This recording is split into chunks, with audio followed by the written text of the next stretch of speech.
வணக்கம். மீண்டும் மணிப்பேச்சில் உங்களெல்லாம் சந்திப்பதில் எனக்கு மிக்க மகிழ்ச்சி. இன்னைக்கு மார்க்கெட் ஃப்ளாட்டாக இருக்குது. ஸ்லைட்லி நெகட்டிவ் பயஸில் இருக்குது. கார்த்தால 25 பாயிண்ட் மைனஸில் ஓப்பன் ஆச்சு. இப்போ -15 பாயிண்ட்ஸில் ட்ரேட் ஆகிட்டுருக்கு. பேங்க் நிஃப்டியை வச்சு மார்க்கெட் ஏற்றிருக்காங்க. பேங்க் நிஃப்டி 170 பாயிண்ட் ப்ளஸில் இருக்குது. அப்போனா எஃப்ஐஏஸ் இன்ட்ரெஸ்ட் காட்டல. இதுக்கப்புறம் இப்போ செபி 2 புது ரூல் போட்டிருக்காங்க. That is lower float. 25% float வேண்டாம், 75% ப்ரமோட்டர்கிட்ட இருக்கணும், 25% ஃப்ளோட் இருக்கணும். அப்படி தான் பப்ளிக்காக கம்பெனி லிஸ்ட் பண்ண முடியும்னு ரூல்ஸ் இருந்ததை லார்ஜ் ஐபிஓக்காக ரூலை மாற்றியிருக்காங்க. அதில் ஜியோ மாதிரி கம்பெனிக்கெல்லாம் ஃபேவரபுளாக இருக்கும் அப்படின்னு சொல்லியிருக்காங்க.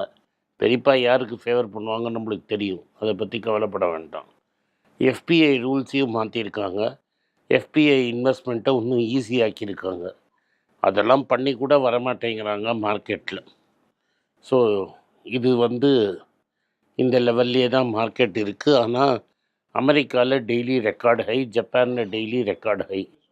ரூபா ப்ரெஷரில் இருக்குது, அதே இடத்துல இருக்குது, 88.24 இருக்குது. கோல்டு 10 ரூபா குறைஞ்சிருக்கு. ஸோ 10,210 பர் கிராம் இருக்குது. ஓவராலாக பார்த்தீங்கன்னா நம்ம எக்ஸ்பெக்ட் பண்ண மாதிரி தான் மார்க்கெட் போயிட்டுருக்கு. பட்டாஸ் லிஸ்ட்டில் பல ஸ்டாக்கு கன்சிடர் பண்ணுற ரேஞ்சில் இருக்குது. 1 2ன்னு கன்சிடர் பண்ணுங்கள். ரொம்ப பெருசாக க்ரீடி ஆகி பண்ணாதீங்க.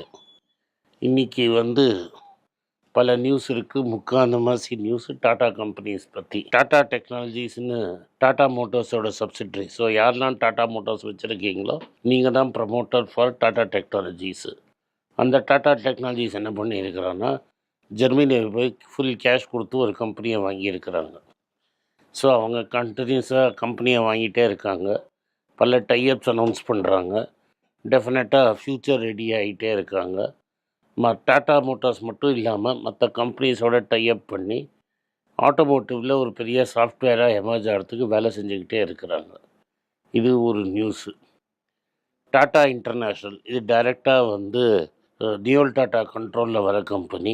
32,000 கோடி சுமார் டேர்ன் ஓவர் பண்ணி 300 கோடியோ 400 கோடியோ போன வருஷம் லாஸ் பண்ணாங்க. இந்த வருஷம் என்ன பண்ணியிருக்காங்கன்னா, மெர்க்யூரியான்னு ஒரு ஸ்விட்சர்லாண்ட் கம்பெனியோடையும் மிட்சுபிஷி அப்படின்னு ஒரு ஜாப்பனீஸ் கம்பெனியோட டைப் பண்ணி ஆஃப்ரிக்காவில் ஒரு பெரிய டிஸ்ட்ரிபியூஷன் பிஸ்னஸ் ஆரம்பிக்க போகிறாங்க. பேரை சில நாட்கள் கழிச்சு தான் டிசைட் பண்ண போகிறாங்க. 51% டாட்டா, 49% மிட்சுபிஷி. இந்த மிட்சுபிஷியில் கமர்ஷியல் வெஹிக்கிள் டிஸ்ட்ரிபியூஷனை பெருசாக கான்சன்ட்ரேட் பண்ண போகிறாங்க. கன்ஸ்ட்ரக்ஷன் வெஹிக்கிளில் டிஸ்ட்ரிபியூட் பண்ண போகிறாங்க. கன்ஸ்ட்ரக்ஷன் வெஹிக்கிள் மிட்சுபிஷி பண்ணுறதை டிஸ்ட்ரிபியூட் பண்ண போகிறாங்க. இது 2வது நியூஸ். 3வது நியூஸில் இந்த ட்ரஸ்ட்டில் நடந்த குஸ்திகள் பல வெள்ளம் வந்திருக்கு. இதில் நீங்கள் ஃபஸ்ட்டு பர்மனன்ட் ட்ரஸ்டி ஜிம்மி டாட்டான்னு ரத்தன் டாட்டாவோட தம்பி கூட பர்மனன்ட் ட்ரஸ்டியாக இருக்கார். So Jimmy Tata, Vijay Singh, Noel Tata, Venu Srinivasan ஒரு side, Jehangir Poona businessman, Darius கம்பாட்டான்னு ஒரு prominent Bombay lawyer, Mehli Mistry plus 300 ஆள் சேர்ந்து இன்னொரு சைடில் இருக்காங்க. Split right down the middle. Noel Tata என்ன பண்ணுறாருன்னா, அவரோட வெர்ஷனுக்காக டாட்டா குரூப்பை மாற்ற ட்ரை பண்ணுறாரு. டாட்டா அண்ட் சன்ஸில் 2027 வரைக்கும் சந்திரசேகர் இப்போ நடத்துகிற மாதிரி நடத்தலாம். அதுக்கப்புறம் என்ன பண்ணலான்னா, சந்திரசேகருக்கு 65 வயசு ஆகுது. அவரை நான் எக்ஸிக்யூட்டிவ் சேர்மனாக மாற்றிட்டு அவருக்கு ஒரு சிஇஓ அண்ட் டெப்டி சிஇஓ இதுலேருந்து கொண்டு வரலாம். டாட்டா குரூப்ஸில் மற்ற கம்பெனிலேருந்து கொண்டு ரோலை ஸ்ப்ளிட் பண்ணலாம் அப்படிங்கிறது நியோல் டாட்டாவோட ஐடியா. மற்ற பெருசுங்கள்லாம் சேர்ந்து என்ன சொல்கிறாங்கன்னா, இவர் நல்லா பண்ணியிருக்கிறாரு, 30,000 கோடி கடனை குறைச்சிருக்கிறாரு, பல கம்பெனிகளை ப்ராஃபிட்டபிள் ஆக்கியிருக்காரு, புது பிஸ்னஸில் இறக்கியிருக்கோம். நம்ம Tata digital, Tata electronics and Tata மோட்டரை வேறு மாதிரி பிரித்து பண்ண போகிறோம். அதனால் அவர் இருக்கிறது முக்கியம். அதனால் ஒரு எக்ஸப்ஷன் பாஸ் பண்ணி இவருக்கும் 70 இயர்ஸ் வரைக்கும் பர்மிஷன் கொடுத்து 2032 வரைக்கும் அவரை தள்ளி விடலாம். இது வெறும் சேர்மனுக்கு மட்டும்தான் எக்ஸம்ஷன், வேறு யாருக்கும் எக்ஸம்ஷன் கிடையாது அப்படின்னு சொல்லியிருக்காங்க. ஸோ இதை எப்படி 2027க்குள்ளே நெகோஷியேட் பண்ண போகிறாங்கங்கிறது தான் டாடா சன்ஸில் நடக்கிற யுத்தம். இது வந்து day to day functioning of the கம்பெனியில் அஃபெக்ட் ஆகாது. ஏன்னா 2 பேருமே வந்து டா என் சந்திரசேகர் தான் கம்பெனியை நடத்தணுங்கிறதுல மாற்று கருத்து கிடையாது. ஸோ இது 2வது பெரிய நியூஸு டாடா சன்ஸ் பற்றி. 3வது டாடா கேபிட்டல் வந்து அக்டோபரில் பப்ளிக் இஷ்யூ வரும் அப்படிங்கிறது கன்ஃபார்ம் ஆயிடுச்சு. இதுதான் மெயின் நியூஸ் வந்து டாட்டாஸை பற்றி. இப்போ அடுத்தது நம்ம ஃபேவரட் கம்பெனி ஐடிசி பற்றி ஒரு பெரும் நியூஸ். ஐடிசியில் என்ன நியூஸ்னால், அவங்க வந்து இப்போ நானே கொஞ்சம் கொஞ்சம் ஆர்டர் பண்ணுவோம். அந்த கிச்சனை வந்து கொண்டு வந்துட்டான், க்ளவுட் கிச்சன். அங்கேருந்து நீங்கள் ஆர்டர் பண்ணால் 1/2 மணி நேரத்தில் 3/4 மணி நேரத்தில் ஆஷீர்வாத் பிராண்டில் சாப்பாடு வருது. ஸ்விக்கியில் இருக்குது. இல்லாட்டா நீங்கள் நேராக வந்து சோலா ஹோட்டல்லேருந்து கூட ஆர்டர் பண்ணிக்கலாம். அதனால் இப்போ அவங்க என்ன பண்ணுறாங்கன்னா, ரெடி டு ஈட் ஃபுட்டை வந்து சர்வ் பண்ணுறாங்க கிளைண்ட்டுக்கு. எண்ட் டு எண்ட் டைப் பண்ணிட்டாங்க. இப்போ சன்ஃபீஸ் பிராண்டில் என்ன பண்ண போகிறாங்கன்னா, இன்றைக்கி ஓவனில் ரெடி ஆனதை நாளைக்கு கஸ்டமர்கிட்ட கொண்டு போய் சேர்க்கறதுக்காக இந்த குயிக் காமர்ஸை யூஸ் பண்ண போகிறோம். இது எங்களுக்கு புது பிஸ்னஸ் மாடல் அப்படிங்கிறாங்க. நிறைய பேர் என்ன சொல்கிறாங்கன்னா, இந்த பிஸ்னஸ் மாடல்லாம் கரெக்டு, இது சப்ஸ்டான்ஷியலாக க்ரோத்து கிடைக்குமா அப்படின்னு தெரியலங்கிறாங்க.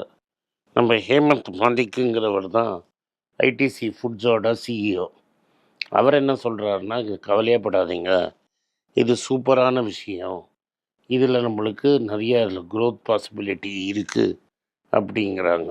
இதில் வந்து அதானி, வில்மர், அதுக்கப்புறம் பிரிட்டானியா, மற்றவங்களும் இதில் பூரலாம், இந்த ஐடியாவில் ஜம்ப் பண்ணலாம் அப்படின்னு ட்ரை பண்ணுறாங்க. இது எப்படி போகிறதுன்னு பார்ப்போம். இதுதான் வந்து ஐடிசியில் வந்த நியூஸு. இந்த வருஷம் நீங்கள் பார்த்தீங்கன்னா ஆகஸ்ட் மாதத்தில் புதுசாக வந்த பலியாடுகள் வரல. ரீட்டைல் இன்வெஸ்டரு அக்கௌண்ட் திறந்ததும் கம்மியாயிடுச்சு. ஸோ ஓவராலாக பார்த்தீங்கன்னா மார்க்கெட் எங்கேயும் நகராமல் இருக்கிறதுனால புது சிப்பு க்ரோத்து குறைஞ்சிருச்சு, புது டிமேட் அக்கௌண்ட் திறக்கிறது குறைஞ்சிடுச்சு. ஓவராலாக மார்க்கெட் ரீட்டைல் பார்ட்டிசிபேஷன் இன் மார்க்கெட்டு குறைஞ்சிருக்கு அப்படின்னு சொல்கிறாங்க. சில பேர் சொல்கிறாங்க இது டேரிஃப்னாலன்னு. டேரிஃப்லாம் இல்லை காரணம். மெயின் அண்ட் ஒன்லி பெரிய காரணம் என்னென்னா, இவங்க எதிர்பார்த்த ரிட்டர்ன் வரல. அந்த சைடில் வந்து இப்போ நம்ம சேனல்லேருந்தே நம்மளுக்கு தெரியுது, பல பேர் என்ன ஃபீல் பண்ணுறாங்கன்னா, கோல்டோட ரேலியை அவங்க மிஸ் பண்ணிட்டாங்க அப்படின்னு தெரியுது. கோல்டு ஒரு வருஷத்தில் ஆல்மோஸ்ட் 50% ரேலி ஆகிடுச்சு. நிஃப்டியை போட்டு ஏறி மிதித்து தும்சம் பண்ணி ஃபுட்பால் அடிச்சிடுச்சு. சென்செக்ஸையும் பேக் கிக் மாதிரி ஃபுட்பாலில் அடித்து கோல் போட்டுடுச்சு. அதனால் எல்லோரும் ஸ்டாக்கை விற்றுட்டு கோல்டுக்கு போகலாமா அப்படிங்கிற ஐடியாவுக்கு வராங்க. எப்போதுமே நாங்கள் இங்கிலீஷில் ஒன்று சொல்லுவோம், closing the stable door after the horses bolted அப்படின்னு. காரியம் முடிஞ்சு போன அப்புறம் இப்போ நீங்கள் உள்ளே வந்து சிவசிவான்னு சொல்லி யூஸு கிடையாது. அதனால் இந்த ரன்னு ஓவர், அடுத்த ரன்னை பார்ப்போம். அதனால் அப்படின்னா கோல்டு இறங்குமானா இறங்காது. நான் முன்னாடி சொன்னது ஹோல்டாகுது. 10 to 15% வந்து கோல்டோட வேல்யூ ரூபாவில் ஏறும் அடுத்த 18 மாதத்தில் அப்படிங்கிறதுல உங்களுக்கு மாற்று கருத்தே வேண்டாம். அப்புறம் ஹாவர்ட் லுட்னிக் அப்படின்னு ஒருத்தர் இருக்கிறாரு. அவர் தான் நம்ம யூஎஸ் காமர்ஸ் செக்ரட்டரி. அவர் என்ன சொல்கிறாரு, எங்கள் ஊர்லேருந்து ஒரு புஷல் கான் கூட நீங்கள் வாங்க மாட்டேங்கிற, நீங்கள் வந்து எங்கள் மேலே டேரிஃப் போடுறீங்க, நீங்கள் பண்ணுற சாமானெல்லாம் எங்கள் தலையில் கட்டுறீங்க, இது ஒத்துக்க முடியாது. அதனால் நீங்கள் டேரிஃபை குறைச்சி எங்களுக்கு ஒரு ஃபேர் டீல் கொடுக்கலன்னா கஷ்டம் அப்படின்னு சொல்லிட்டாங்க. அவர் அப்படி சொன்னோன்னே அங்கே இருக்கிற இந்தியர்கள்லாம் என்ன சொல்கிறாங்க, லுட்னிக் இருந்தால் டீலே நடக்காது, அதனால் லுட்னிக்கில் டீல்லேருந்து வெளில அனுப்பிச்சிருங்க அப்படின்னு சொல்கிறாங்க. ஓவராலாக பார்த்தீங்கன்னா இதுதான் செய்தி. மார்க்கெட் அந்த ரேஞ்சிலே மாட்டி இருக்குது. வெளிநாட்டில் ஏறுற அளவு இந்தியாவில் ஏறலை. அண்டு கொஞ்சம் ஏறுற மாதிரி இருந்தாலே ரேலி வந்து பஞ்சர் ஆகிடுது. அதுக்கு மேலே 24,500 to 25,100 தான் மார்க்கெட் இருக்குது. அதனால் மார்க்கெட் இதுக்கு மேலே ஏறும்னு நீங்கள் எதிர்பார்க்கறது ரொம்ப பேராசை. அதனால் கேர்ஃபுல்லாக இருக்கிறதே பெட்டர். நம்ம சொன்ன ஸ்டாக்கை கொஞ்சம் கொஞ்சமாக கன்சிடர் பண்ணி நல்லா காசு பண்ணுறது பாருங்கள். இதுக்கு முன்னாடி இன்னொரு செய்தி வந்தது. நோவோ நார்டிஸ்க் என்ன பண்ணியிருக்கிறான்னா, நம்ம கம்பெனியை மோர் எஃபிஷியண்ட்டாக நடத்தணுன்ட்டு 9,000 பேருக்கு டாட்டா சொல்லிட்டான். அப்படின்னா நீங்கள் வேலை பண்ணிகிட்டே இருந்தீங்கன்னா நாளில் நீங்கள் வேலைக்கு வர வேணாம், தேங்க்யூ வெரி மச், உங்கள் சேவைக்கு நன்றி அப்படின்னு சொல்லி 9,000 பேர் அனுப்பிச்சிட்டாங்க. மைக்ரோசாஃப்ட் நல்லா போயிருந்தாலும் நல்லா பண்ணிகிட்டு இருந்தாலும் இன்னும் சில ஆட்களை அமுச்சிடுவாங்க வீட்டுக்கு அப்படின்னு சொல்கிறாங்க. போன வாட்டி அமுச்சம்போது அமுச்ச பெரிய பெரிய சீனியர் ப்ரோக்ராமர்ஸ் நம்ம யூஸ் பண்ணுற அப்ளிகேஷன்ஸு கூட சாஃப்ட்வேர் எழுதினவங்கள காலி பண்ணிட்டாங்க. அதனால் இந்த ஏஐ கோடுங்கிறது நிறைய சாஃப்ட்வேரை எழுதிடும். ரிப்பீட்டட் டாஸ்க் ஏதாவது திரும்பி திரும்பி செய்கிறீங்கன்னா அந்த வேலையும் போகிறதுக்கு வாய்ப்பு இருக்குது அப்படின்னு சொல்கிறாங்க. 10 கம்பெனி S&P 500ஓட 60% ஆஃப் ரைஸை கேப்சர் பண்ணியிருக்காங்க. இது ரொம்ப அன்ஹெல்த்தி. அமெரிக்கா ஒரு நேரோ டாப்பை நோக்கி போகுது. இந்த நேரோ டாப் எவ்வளோ நாளைக்கு ஃபார்ம் ஆகி எவ்வளோ தூரம் போய் எங்கே வெடிக்கும்னு தெரியாது. வெடிக்கிறது நிச்சயம், எண்ணிக்கைங்கிறது தெரியாது. நேற்று கூட ஆயில் ப்ராஸ்பெக்டரோட பேரபிளை சொல்லியிருக்கிறாரு. அதில் என்ன அர்த்தம்னா, இந்த ஆயில்காரன் எங்கே ஆயிலும் அங்கே ஓடி போய் ப்ராஸ்பெக்ட் பண்ணி ஆயில் இருக்கான்னு பார்ப்பான். நம்ம ஊர் போர் தண்ணி அடிக்கிற மாதிரி அந்த ஊரில் அது. அவர் ஹெவன் அண்ட் ஹெல்லுக்கு நடுவில் இருக்கிற கேட்டுக்கு போகிறாரு. செயின்ட் பீட்டர் அங்கே உட்காந்துட்ருக்காரு. ஆயில் மேனுக்கு கொடுத்த செக்டர்லாம் முடிஞ்சு போச்சுங்க, இங்கே ஹெவனில் இடம் இல்லை. ஈவந்தோ நீங்கள் ஹெவனுக்கு வரணுன்னாலும் இடம் இல்லாதனாலும் நீங்கள் ஹெல்லுக்கு போங்க அப்படின்னா, உடனே இந்த ஆயில் ப்ராஸ்பெக்டர் செயின்ட் பீட்டர்கிட்ட எனக்கு 1 நிமிஷம் டைம் கொடுன்னு கேட்குறாரு. அப்போ என்ன சொல்கிற, ஆயில் இஸ் ஃபவுண்ட் இன் ஹெல் அப்படின்னு சொல்கிறாரு. அப்படியே அவுத்து விட்ட கழுதை மாதிரி இந்த சைடில் எல்லாம் கிடுகிடுன்னு ஓடி போயிடுறாங்க. ஒரு ஆள் இல்லை. செயின்ட் பீட்டர் சொல்கிறாரு, இப்போ இந்த கேட்டகரியே காலியாக இருக்குது, நீங்கள் போய் நல்லா என்ஜாய் பண்ணுங்கன்னு. அப்போ திரும்பி செயின்ட் பீட்டர் சொல்கிறார், no maybe there is some truth in that rumour.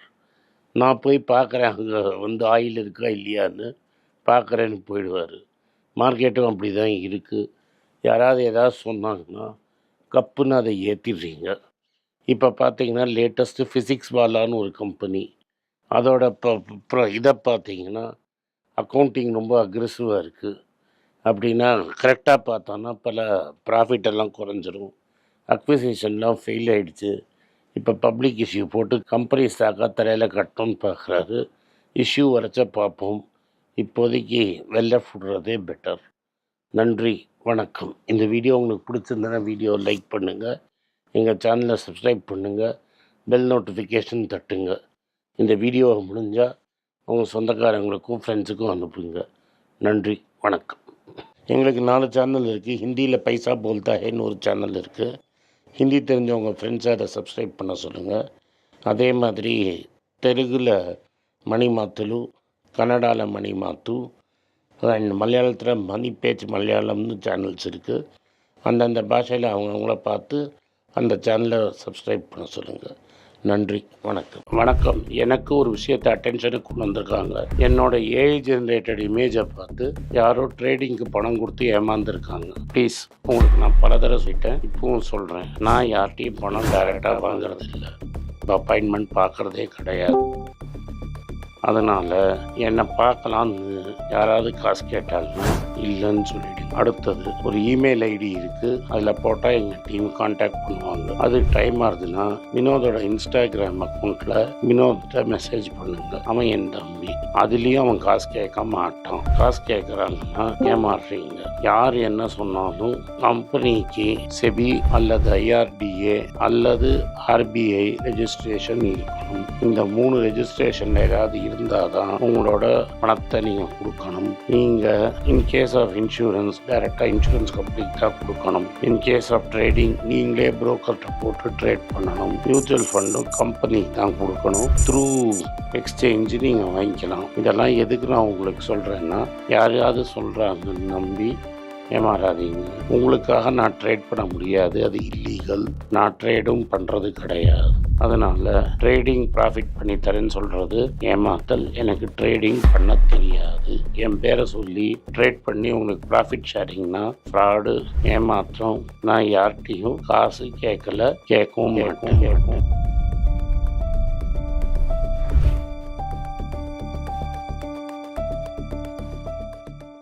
உங்கள் பேராதரவுக்கு மிக்க நன்றி. நான் டோட்டலாக 5 புஸ்தகங்கள் எழுதியிருக்கிறேன். 3 வந்து ஆங்கிலத்தில் எழுதியிருக்கிறேன். அதில் 2 வந்து தமிழாக மொழிபெயர்த்துருக்காங்க. ஸோ டோட்டலாக 5 புஸ்தகம் ஆச்சு. இந்த 5 புஸ்தகத்துக்கு ஹார்ட் காப்பி வேணும்னா நீங்கள் கீழே இருக்கிற வாட்ஸ்அப் நம்பருக்கு மெசேஜ் அனுப்பிச்சிங்கன்னா எங்கள் டீம் உங்களை கான்டாக்ட் பண்ணுவாங்க. இந்த 5 புஸ்தகங்களில் 3 புஸ்தகம் வந்து கிண்டலில் இருக்குது. அமேசானில் கிண்டலில் வாங்கணும்னு ஃபீல் பண்ணுறவங்க நேராக கிண்டலில் வாங்கிக்கலாம். தமிழ்லேயே யாராவது ஃபைனான்ஸ் நியூஸ் படிக்கணும்னு ஃபீல் பண்ணிங்கன்னா தயவுசெஞ்சு moneypage.com விசிட் பண்ணுங்கள்.